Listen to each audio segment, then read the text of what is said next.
मागील 8 दिवसांपासून जिल्ह्यात मुसळधार पाऊस सुरू असून रविवारी दुपारी 1-1:30 वाजताच्या सुमारास महाकाली कॉलनीपासून चंद्रपूर शहराला जोडणाऱ्या पुलावरून पाणी वाहत होते। अशातच एका अतिउत्साही व्यक्तीने पुलावरील वाहणाऱ्या पाण्यातून इंडिका कार टाकली।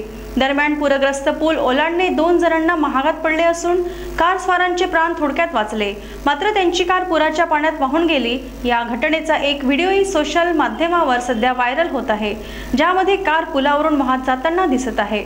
अनेक दिवसांपासून मुसळधार पाऊस पडत असून राज्यातील बहुतांश भागात पूरसदृश्य परिस्थिती आहे। चंद्रपुरातही अनेक ठिकाणी पुलावरून पाणी वाहत आहे।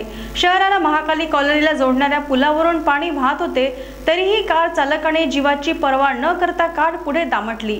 प्रत्यक्षदर्शीच्या म्हणण्यानुसार कारमध्ये 2 जण होते, त्यापैकी एक पुढे धोका पाहून खाली उतरला असे असूनही दुसऱ्याने गाडी पुलावरून नेण्याचे ठरवले।